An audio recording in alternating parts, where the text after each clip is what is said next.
So how would you describe your journey? What is it that led you to becoming a world-renowned expert on the occult and the New Age movement?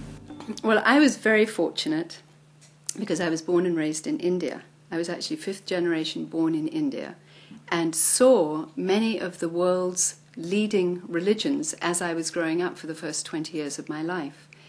And I saw the impact that they had on society.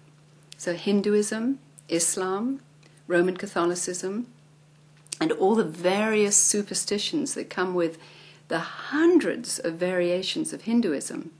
It's a religion steeped in superstition that worships nature gods, nature itself, looks to the stars and moons for answers, horoscope reading, divination, sorcery, rituals, ceremonies. It's a land rich in mythology, a culture very rich in mythology with an assortment of beliefs. So as a child growing up, I saw the cow being worshipped, the urine of the cow being drunk for cleansing purposes, spiritual purposes, cows that were adorned with flowers. If they had a mutant, if, for instance, one cow, I remember going to school, seeing this cow had a little leg growing out of its neck. So it was in fact a mistake, but it was being honored as a reincarnation for a god.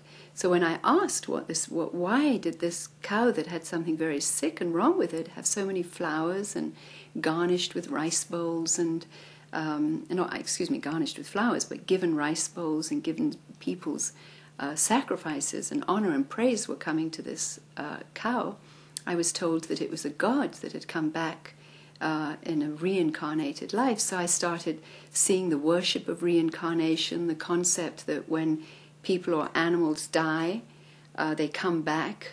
In fact, in this case, that a human being was brought back as a cow because a cow was more divine than a human being.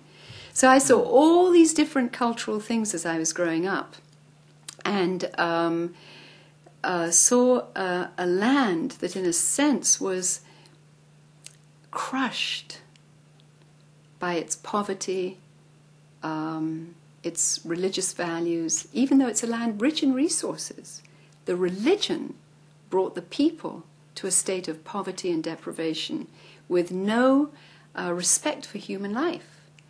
A dead person or somebody very ill on the sidewalk wasn't even looked at, wasn't even acknowledged. You didn't even help that person because that person was living out their karma. What they had done wrong in this life or their past life was being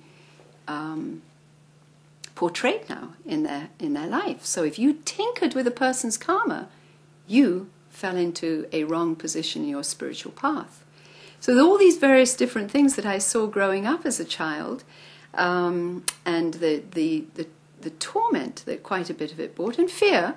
For instance, I remember the goddess Caryl, who's this black, destructive god of death and destruction and fear, who had the necklace of her 29 husbands' skulls around her neck, and she was this black, very wicked god with a blood-dripping tongue that one sees, the goddess Caryl, of both preservation and destruction.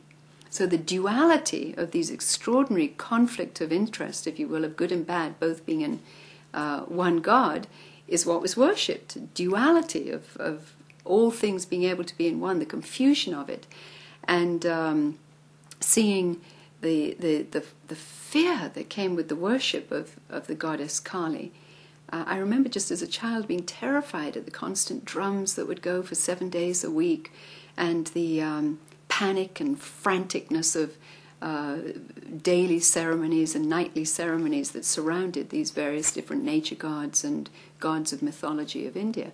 So seeing all of this and somehow being scared of it, somehow being fearful, critical, but aware, when my parents and I returned to the West in the 60s, Hinduism had somehow been repackaged and was now being sung about by the Beatles. There were West End shows in London, Hair, that were lifting up yoga, meditation, vegetarianism. Hare Krishna converts were going down the streets of Oxford Street in London, singing about a Hinduism that I hadn't seen as a child growing up. And the most incredible